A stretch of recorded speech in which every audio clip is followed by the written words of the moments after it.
primeiramente, eu quero agradecer a todos que estão presentes aqui, aqueles que vieram contribuir, né, assistindo, a banca, principalmente, né, professora Marcela, que novamente me acompanhou na qualificação junto com a professora Andréia, e com certeza contribuiu muito para o meu texto. Você vai ver que muitas das coisas que você propôs, a gente acatou porque realmente fazia sentido, mesma coisa a professora Andréia, e agradecer, obviamente, meu orientador, né, pela oportunidade, e ao professor doutor da Assunção, que está aqui hoje contribuindo também, mesmo sendo de uma área um pouco diferente, que é a história, né, mas entendendo essa relação entre história e dança e tentando contribuir também para o nosso trabalho. Bom, eu sou a Bruna. O meu trabalho tem como título A Dança como Projeto Educativo nas décadas de 1930 e 1940, circulação, discursos e propostas em torno de um objeto de ensino. Meu orientador, professor Dr. Martin Schneider, linha de pesquisa, estudos históricos, socioculturais, educação física, esporte e lazer. Bom, primeiro eu gostaria de destacar que, como o Omar já brevemente falou, eu entrei com um projeto diferente do que hoje eu estou apresentando como dissertação. O projeto inicial, eu tinha a ideia de estudar a história da disciplina dança no currículo de formação dos professores de educação física da Escola de Educação Física do Espírito Santo, que é a primeira escola de educação física do país. Então, eu queria entender como a dança se materializou nesse currículo, qual era a proposta para a dança, como que ela era ensinada, quem eram os professores. Então, essa era a primeira proposta. Assim que eu entrei para o mestrado, eu tive um contato, né, passei a ter um contato maior com o arquivo permanente do Centro de Educação Física e de Esporte, da UFES, e nesse contato eu também consegui chegar a analisar os dossiês de algumas alunas das primeiras turmas desse curso de Educação Física. Nessa análise, eu percebi a presença da disciplina Danças Regionais desde a turma de 1932, sendo que a primeira turma é de 1931, que era um curso de emergência. E aí, percebemos que, apesar de haver essa presença dessa, no caso, disciplina, né, do currículo de formação de professores de educação física, ela estava sem atribuição de notas, diferente de outras disciplinas, como, por exemplo, psicopedagogia, história da educação física, anatomia e fisiologia, que tinham notas aferidas. Então, esse detalhe expresso dos dossiês fez surgir várias questões na minha cabeça e na do meu orientador, como, por exemplo, por que, né, que uma disciplina como a dança não tem uma nota atribuída e outras disciplinas, em sua maioria, têm notas atribuídas? Por que esse detalhe está expresso no dossiê apenas a partir de 1932? Né? Como que isso aconteceu? Como que isso entrou? E, principalmente, pensando na Escola de Educação Física do Espírito Santo, que tinha como professores que vieram, né, do Exército, que tiveram uma formação muito específica, voltada para o treinamento das tropas militares, como que esses professores que não sabiam, provavelmente, ensinar a dança, nem tiveram contato com esse conteúdo, como que eles fizeram para poder ministrar aulas sobre esse ensino? Foram eles que ministraram? Foram professoras que foram formadas por eles? Né? Será que foram eles? Então, essas foram algumas questões que começaram a surgir a partir dessa análise do dossiê.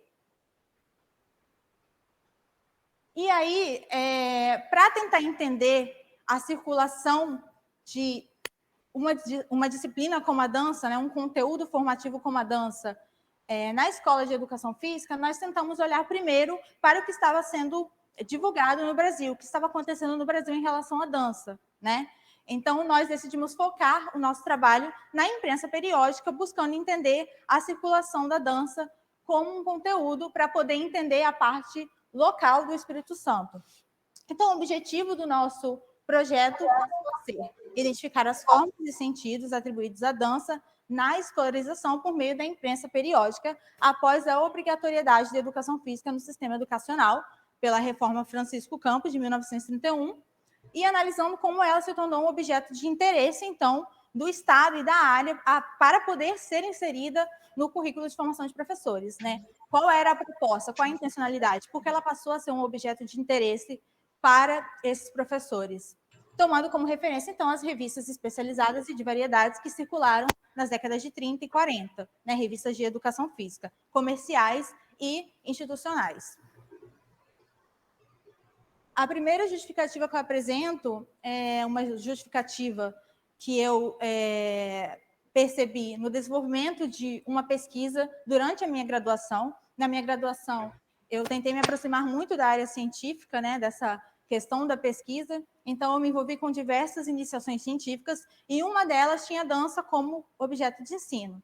Nessa pesquisa intitulada A Inserção da Dança nas Aulas de Educação Física do Ensino Médio da Rede Estadual de Serra e Espírito Santo, eu percebi algumas questões que estavam acontecendo e ainda estão acontecendo em relação à dança na escola, né, não só de ensino médio, mas na escola em geral.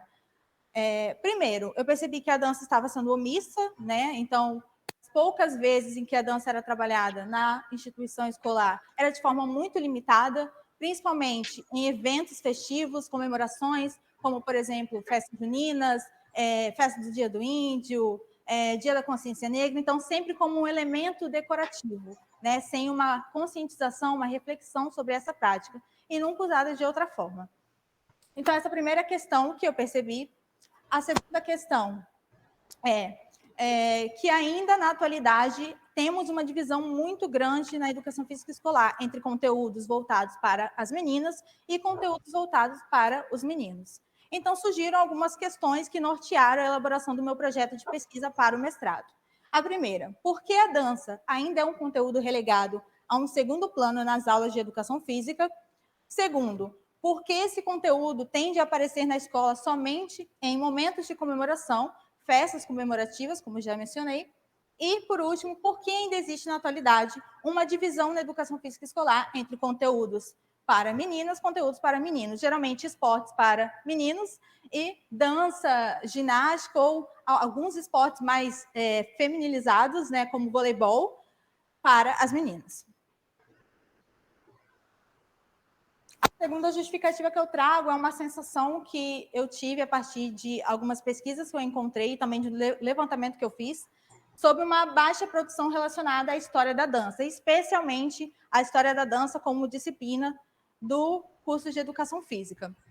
Aqui eu trago foi feito por Mugler, Rodrigues e Correia, de 2013. Mugler, Rodrigues e Correia vão analisar alguns artigos científicos em 6 revistas, no caso a Revista Motriz, Revista Movimento, Revista Brasileira de Ciências do Esporte, Revista Brasileira de Educação Física e Esporte, Revista Brasileira de Ciência e Movimento e Revista da Educação Física. Nessa análise que eles fazem do período de 2000 a 2010, eles vão perceber como há uma carência de estudos que explorem a dança no sentido geral e principalmente na questão da história da dança na educação física. Então, de 2.362 artigos publicados nesses periódicos que eles analisaram, 67 apenas abordavam o tema dança, que mostra para a gente, né, que o tema dança dentro da educação física ainda é muito esquecido. E eles vão apontar também uma predominância de artigos na sub-área dos estudos socioculturais do movimento humano. Entretanto, aqui, os autores fazem, né, uma observação de que esses estudos socioculturais vão focar mais na dança como um conteúdo da educação física escolar, e não na dança, né, na história da dança no currículo de formação de professores. O segundo estudo que eu trago também é um mapeamento, feito por Brasileiro, Souza e Fragoso, 2015. Nesse caso, os autores vão mapear dissertações e teses, né? E aí, de 3.683 produções que eles encontram, eles dizem que apenas 81 abordavam a dança como um tema, né? Novamente, uma sensação baixa sobre a produção de uma história para a dança. 13 desses trabalhos não estavam acessíveis, então a gente pode ver uma falha também aí nessa questão da disponibilização e divulgação do conhecimento, e, portanto, apenas 68 deles puderam ser examinados. Dos 68 documentos disponíveis, apenas 62 eram dissertações e 6 teses, uma quantidade muito baixa se compararmos com outros conteúdos. E aqui eu trouxe, nesse quadro, um levantamento que eu fiz como uma forma de complementar os mapeamentos que eu encontrei, né, que pegaram do ano de 2000 a 2010. Então, eu fiz um levantamento do ano de 2010 a 2020 para poder atualizar esses dados. Esse levantamento foi feito na base da Cielo, né, entendendo que a Cielo hoje, né, é uma base muito importante de divulgação do conhecimento científico Então, ela consegue fazer esse balanceamento da qualidade, né, dos artigos que são publicados, dos estudos que são publicados. E aqui a gente pode observar algumas questões interessantes.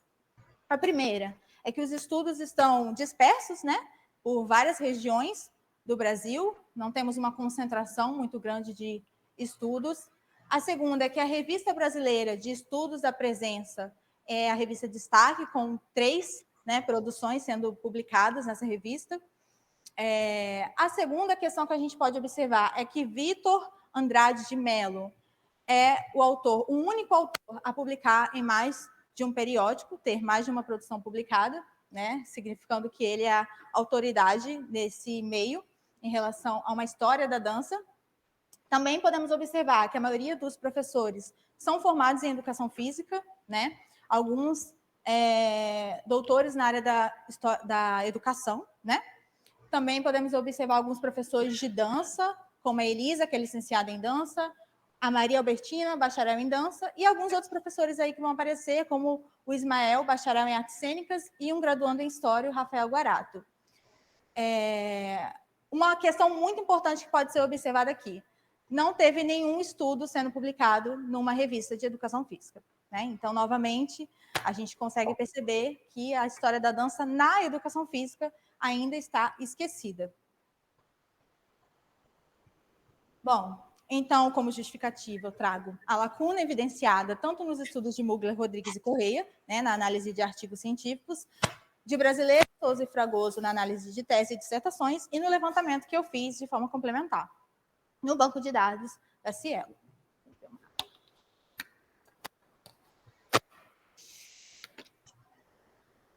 Também trago como uma justificativa para o período a reforma do ensino secundário, né, a reforma Francisco Campos, oficializada pelo decreto número 18.890, que vai tornar, né, a educação física obrigatória no ensino secundário, e também vai tornar obrigatório o uso do Regulamento Geral de Educação Física, o método francês, ou conhecido como Regulamento número 7, que vai trazer, né, uma série de mudanças para o campo da educação física, especialmente porque vai introduzir um método no lugar do método sueco, método francês. Para justificativa de encerramento do estudo, eu trago a criação da Escola Nacional de Educação Física e de Esportes em 1939, principalmente porque, a partir dessa criação, nós vamos ter, em 1945, o surgimento do impresso Arquivos da Escola Nacional de Educação Física e de Esportes. Esse impresso ele vai se diferenciar dos outros, porque, a partir dele, nós vamos ter publicações que vão partir não só de uma discussão teórica da dança, né, e da educação física de forma geral, mas uma discussão por meio também das experiências que são realizadas na escola. Então, esse impresso ele vai também publicar produções que vão discutir educação física, mas também vai publicar o que está acontecendo dentro da escola, que buscava, naquele período, se tornar uma instituição modeladora, né, para a prática da educação física e possivelmente também para a dança. Bom, referencial teórico e metodológico. Nossa pesquisa é histórica, amparada pela vertente da nova história cultural, né? Então, essa nova vertente da nova história cultural vai trazer uma forma diferente de trabalhar com a história, não mais entendendo a história como uma maquinaria onde a gente consegue produzir uma verdade absoluta, mas entendendo que nós podemos operar com incertezas na história, né? Então, nós não chegamos na verdade absoluta, mas sim na verossimilhança, né, na possível verdade, naquilo que a gente consegue, uma interpretação que o historiador faz de uma determinada realidade ou de um determinado acontecimento histórico. Vamos trabalhar com a crítica documental, né, entendendo que é muito importante analisar os documentos e interrogar as fontes, porque se não interrogarmos as fontes, elas não falam por si mesmas, e devemos ter cuidado na análise desses documentos, sempre de uma forma crítica, olhando para esses documentos e entendendo que eles são frutos de determinadas disputas, de determinadas intencionalidades, objetivos de pessoas e instituições que geraram esses documentos. Vamos trabalhar também com o conceito de lutas de representação, né? Então, aqui, buscando entender as disputas que estavam ocorrendo entre os periódicos de educação física, né, os 4 periódicos que vamos trabalhar, e os seus editores, seus autores e demais envolvidos na área. Vamos trabalhar com tática e estratégia, aqui entendendo a tática como surgimento pela ausência de um sujeito de poder ou saber que precisa jogar com o terreno que lhe é imposto. No caso, a tática, a gente pode entender como a arte do fraco, né, daquele que não detém o poder, que está submerso, né? E a estratégia, no caso, como a arte daquele que detém o poder e que consegue aqui dominar com as suas práticas estratégicas aquele que tem que trabalhar com a tática. No caso, os sujeitos, né, envolvidos ali, a imprensa periódica, no caso, autores, tutores e demais envolvidos.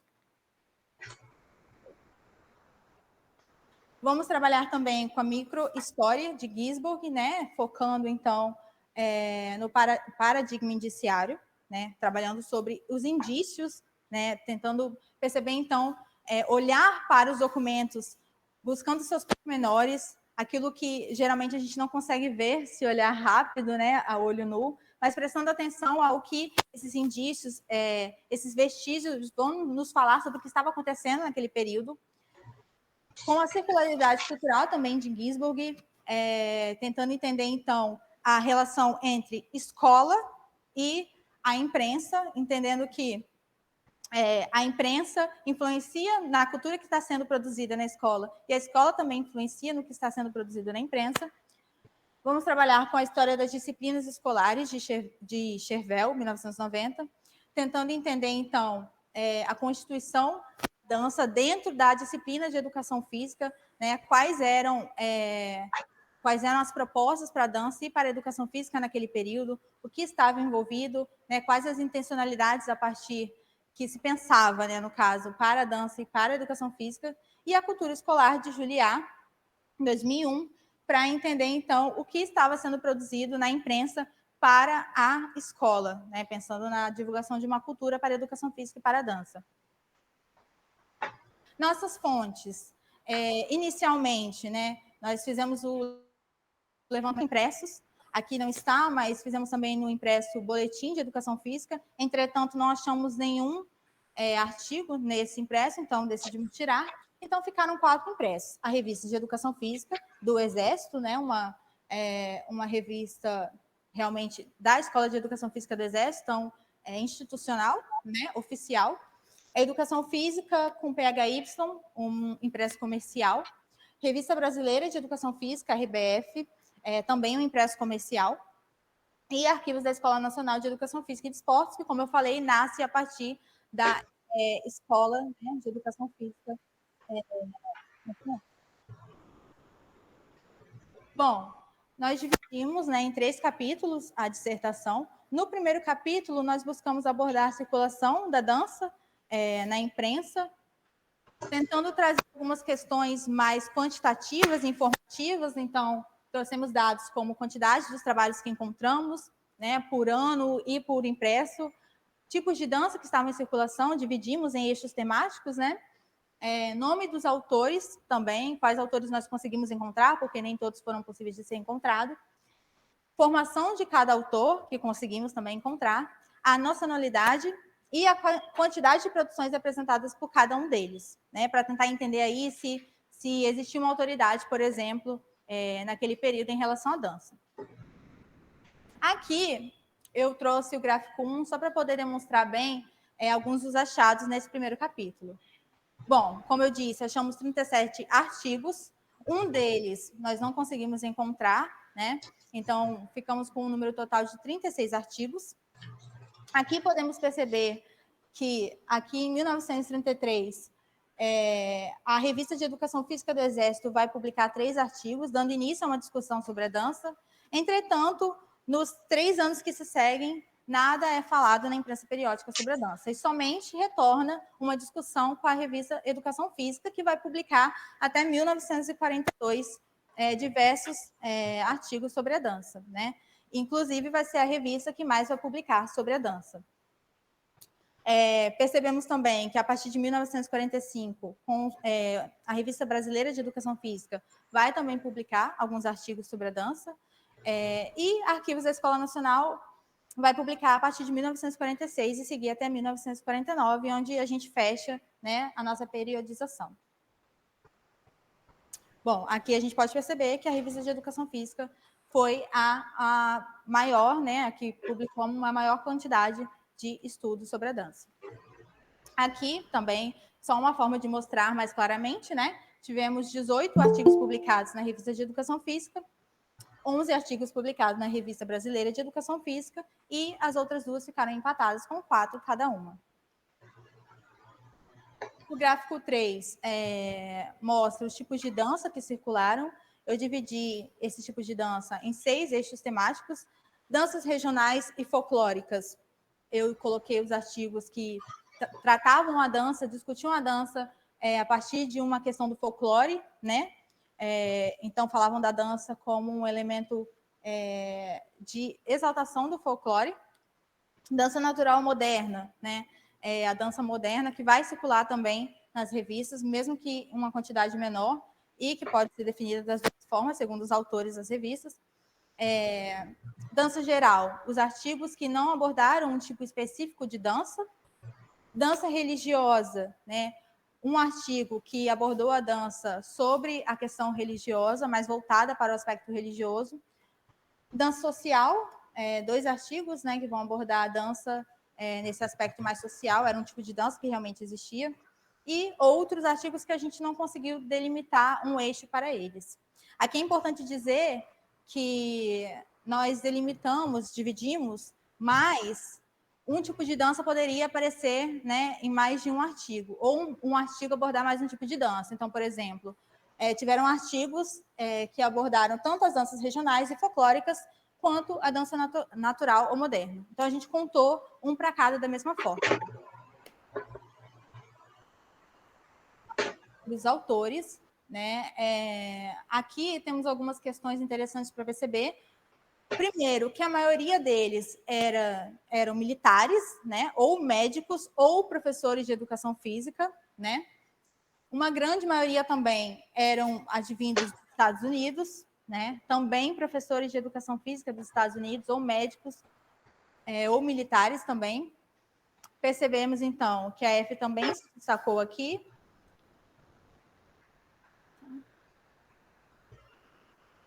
Aqui podemos perceber mais autores americanos, professores de dança, ou professores de educação física, ou médicos e militares.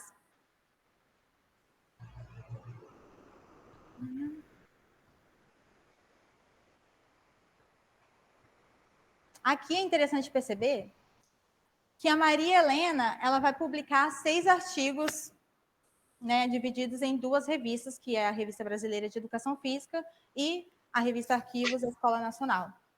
Então, a Maria Helena vai publicar 6 artigos, vai ser a única a publicar mais de 2 artigos, e vai se constituir, então, como a autoridade daquele período. Helena, professora de dança, né? Professora Helenita, professora de dança e diretora artística na área da dança. Bom, considerações parciais desse primeiro capítulo. Primeiro, como eu falei, as danças regionais folclóricas foram o estilo de dança mais discutido, com 21 produções, né? Se constituindo, então, como o tema mais abordado. Possivelmente, nós acreditamos, por existir naquele período uma questão do nacionalismo, de exaltação do nacionalismo, né? E o folclore vai aparecer como um discurso, né, que vai exaltar esse nacionalismo, então voltado para a formação de jovens, moças, né, crianças com um espírito patriótico, com um espírito voltado para a moral, né, como o período pedia. A F, Revista de Educação Física PHY, se destacava na publicação de trabalhos relacionados ao tema dança, com um total de 18 produções.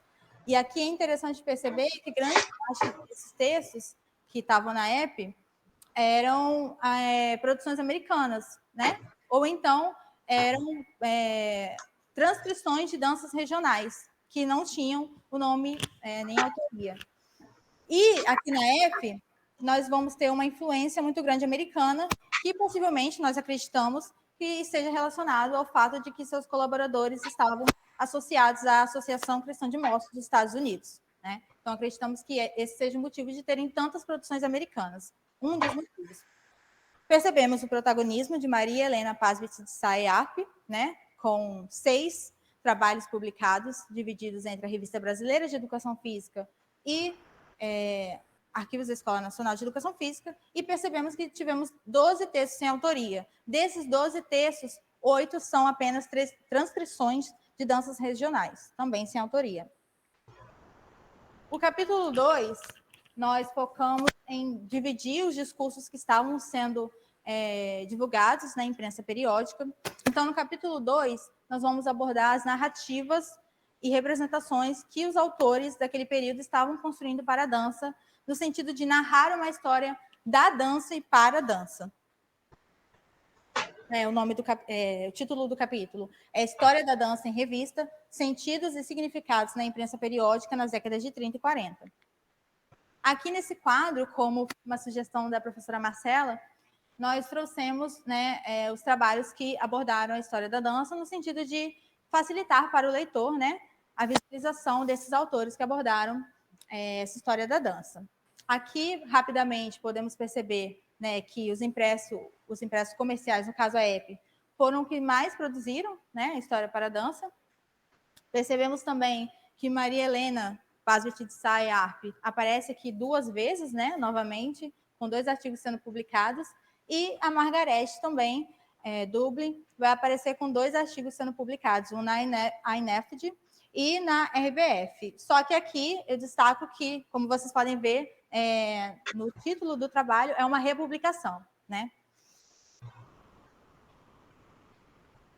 Considerações parciais desse capítulo. Bom, primeiro, nós percebemos que os autores buscavam narrar uma história para a dança, porém, eles faziam isso sem apresentar referências que pudessem comprovar as afirmações que eles faziam, como, por exemplo, afirmações de que até os animais dançavam, enfim, de que a dança teria sido uma prática muito importante em determinado período por conta disso ou aquilo, mas eles não trazem referências ou fontes documentais que comprovem e deem credibilidade aos trabalhos apresentados. Segundo, nós percebemos um forte consumo de artigos e livros de origem norte-americana. Os poucos trabalhos que vão apresentar algum tipo de referência vão fazer referência a autores norte-americanos, principalmente. Percebemos também um discurso sobre a dança por meio de uma representação relacionada a uma origem ancestral, considerada essencialmente boa. Então, os autores que vão narrar uma história para a dança vão dizer que existiu um período ou um local na história da humanidade em que essa dança teria atingido seu ápice, onde ela teria sido trabalhada em sua essência única. Essência essa que, para eles, trabalharia os valores morais e as virtudes do espírito. Percebemos também as danças regionais e folclóricas como as práticas mais defendidas e valorizadas por esses autores, principalmente porque traziam essa questão da valorização do folclore e do patrimônio de cada local ou de cada país. Então, eles vão entender que essas danças vão exatamente tratar e trabalhar essas questões das virtudes e do espírito. E uma ênfase muito grande na capacidade de controle e orientação das emoções e das suas formas de expressão. Então, eles vão acreditar que a dança, por meio da dança, seria possível trabalhar as emoções e as sensações. E, então, afastar as crianças e jovens em formação das questões mundanas, das sensações da carne, dos desejos impuros, que naquele período eram entendidos como não possíveis de estarem inseridos na escolarização. No capítulo 3, nós vamos trazer as discussões que vão abordar a dança como uma proposta de ensino para a escolarização da educação física. E vamos, então, tentar entender como essa dança deveria ser inserida na educação física, qual era a dança que deveria ser inserida na educação física e por que motivo, qual era a proposta que esses autores apresentavam que justificava a inserção da dança na educação física. O título do capítulo 3 é Dança e Escolarização, proposições na imprensa periódica nas décadas de 30 e 40.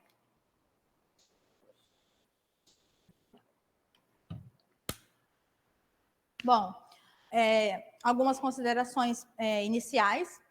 Primeiro, a dança, segundo o que a gente percebeu nos indícios encontrados nos textos, inicialmente era voltada para a mulher, para a exaltação da feminilidade, isto é, da beleza, da graça, da formosura, tudo aquilo que era entendido como próprio da mulher no período, Então, ela apareceu como uma forma de substituir ou complementar a ginástica feminina.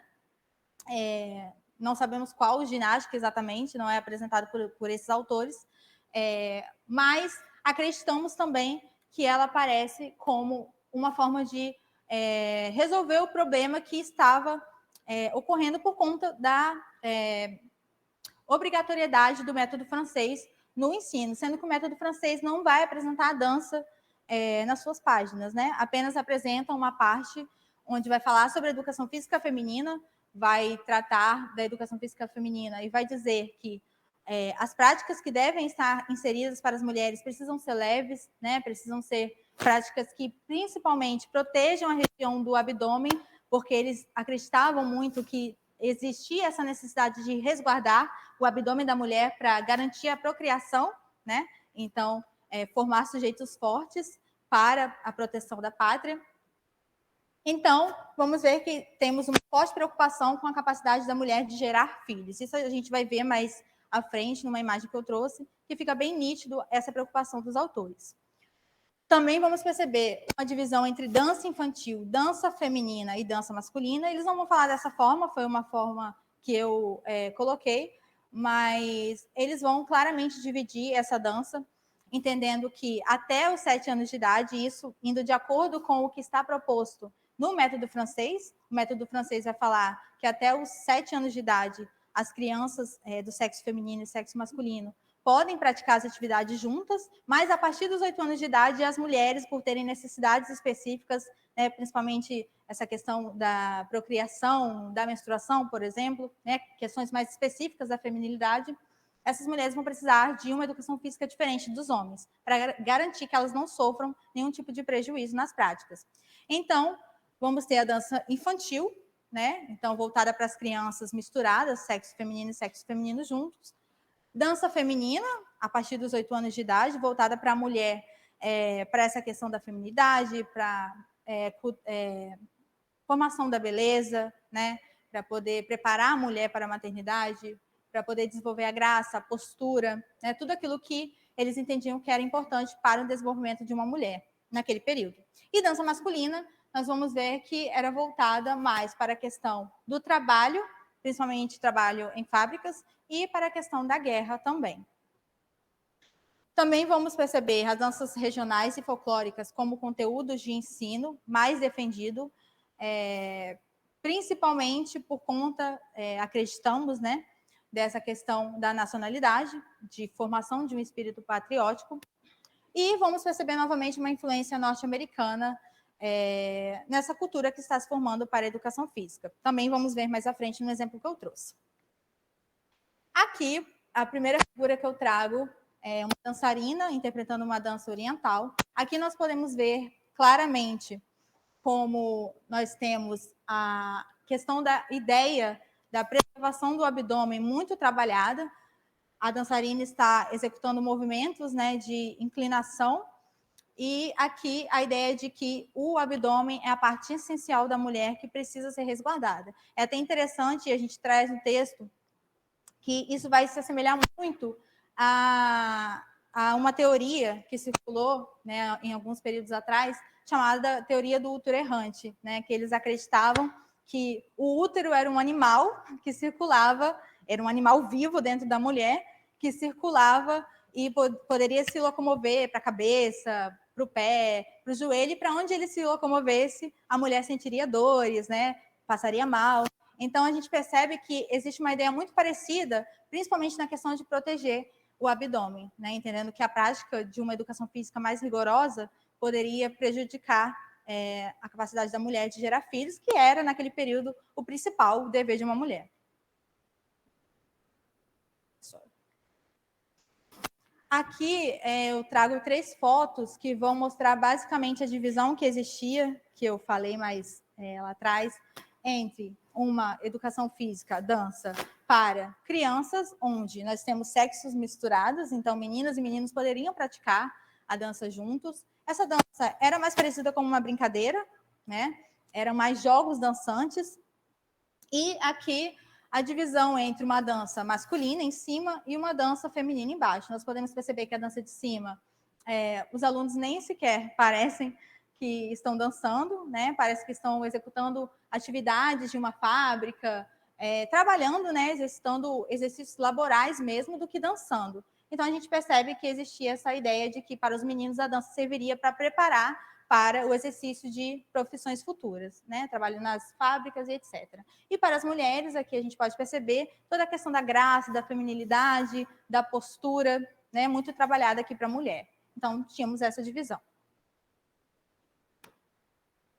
Aqui eu trouxe a figura do artigo Bailado das Neves. É um dos artigos que eu falei, existiam 8 artigos que não tinham autoria sinalizada e que traziam transcrições como essa de dança, onde traziam a partitura musical e a descrição da dança logo em seguida.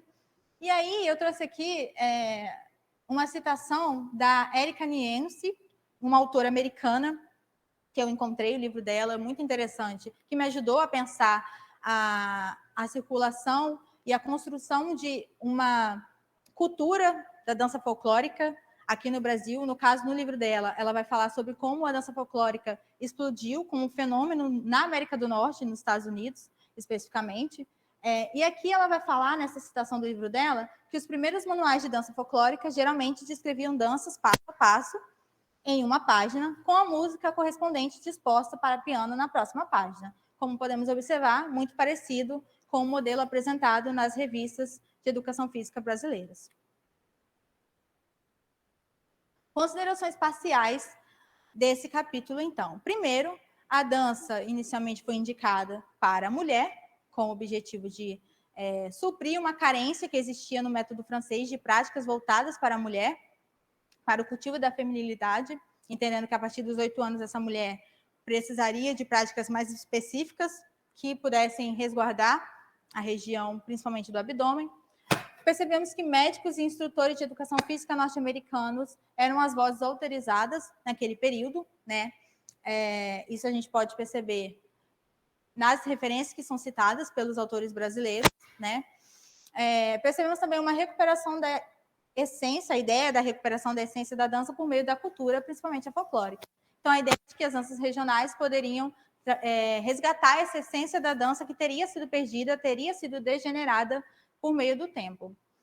Também percebemos a dança para crianças, né, dividida entre dança infantil, dança para mulheres e dança para homens, né, como eu falei novamente, pensando aí essa ideia, nós acreditamos, né, tendo como referência o método francês. Então, uma dança a partir dos 8 anos, dividida entre dança feminina e dança masculina.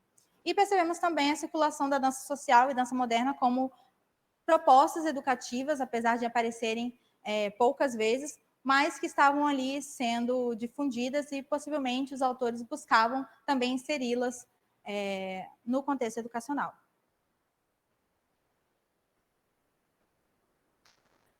Considerações finais. Bom, nós buscamos, então, responder às questões apresentadas inicialmente, né? Então, uma questão que foi apresentada lá no início da minha apresentação é por que a dança era um conteúdo relegado, né?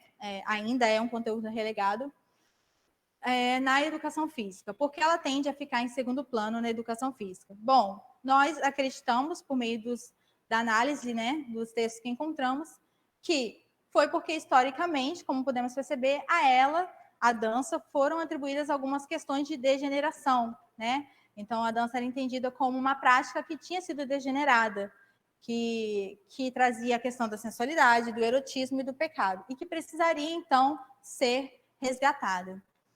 Uma outra questão que nós trouxemos inicialmente é por que a dança tende a aparecer na escola somente em momentos de comemoração, em festas, né, comemorativas, e nós percebemos que isso se deve ao fato de que lá no início, como nós percebemos, no início da sua inserção no campo escolar, a dança era associada a questões relacionadas ao folclore, justamente para tentar resgatar essa dança que teria sido degenerada no seu passado, com tradições relacionadas às práticas populares e ao patriotismo, né, a ideia do nacionalismo.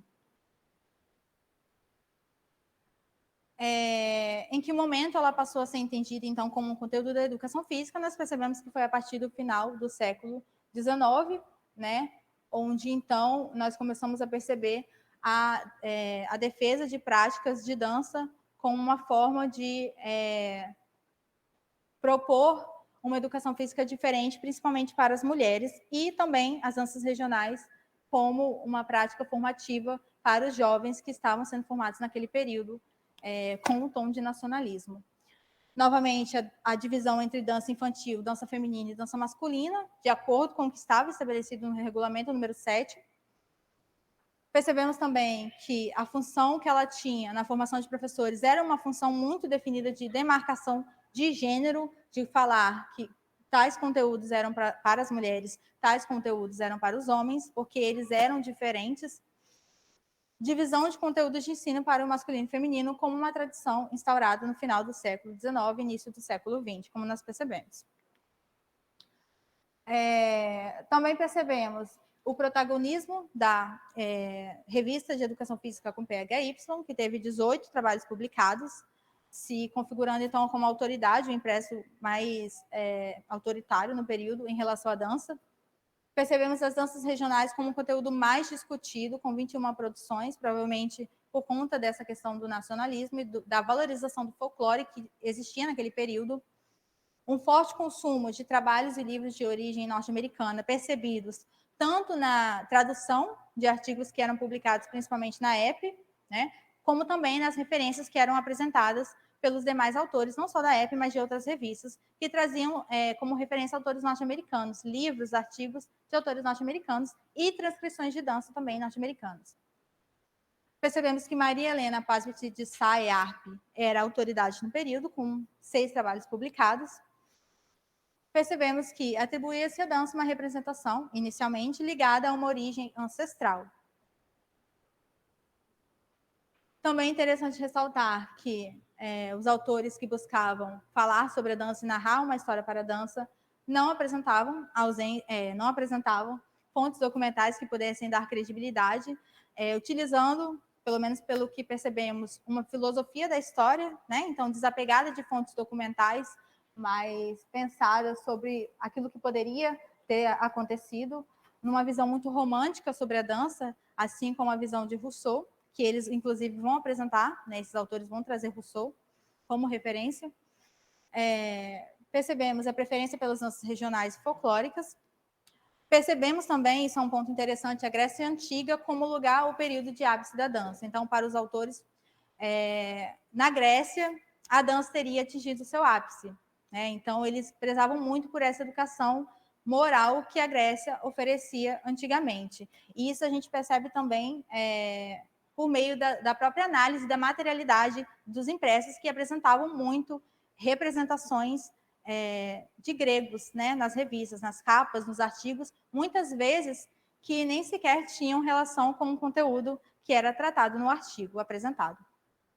Por fim, percebemos 4 categorias nesses textos, nós dividimos dessa forma. Primeiro, uma romântica, né, que defendia que a dança tinha uma essência e que precisaria ser resgatada.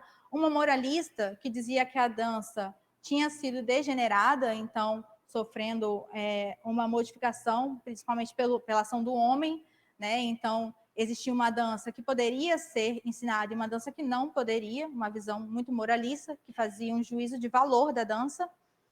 Uma visão utilitarista, né? Pensando a dança como uma forma de propagar determinadas ideias, de formar determinados cidadãos com determinadas atitudes e características, e compensatória como uma forma de substituir e de apresentar uma alternativa ao método francês, que não trazia a dança como um conteúdo. Por fim, trazemos nossas intenções de pesquisas futuras, né? Como eu falei, a ideia inicial era trabalhar com arquivo permanente, mas por conta do contato com esses impressos e com esses artigos, que apesar de serem só 36, se mostraram muito interessantes, né? Mostraram que tinham discussões muito relevantes e aprofundadas, nós decidimos, então, focar nesses artigos e focar na imprensa periódica e deixar esse trabalho do arquivo permanente para o doutorado. Então, essa é a ideia, né? Se Deus quiser. Então, nós destacamos a potencialidade das fontes a serem exploradas ainda, né? Fontes primárias, do arquivo permanente do CEFD da UF. E destacamos também uma possibilidade que nós encontramos por perceber uma forte influência do americanismo nos discursos que estavam sendo desenvolvidos nos impressos, a possibilidade, né, de recuar até o final do século XIX e entender a relação entre o Brasil e os Estados Unidos na divulgação dessas propostas de danças que vinham dos Estados Unidos, como nós percebemos, principalmente no estudo da Érica Nielsen. Aqui as referências, trabalhos que foram publicados de 2010 a 2020, e obrigada.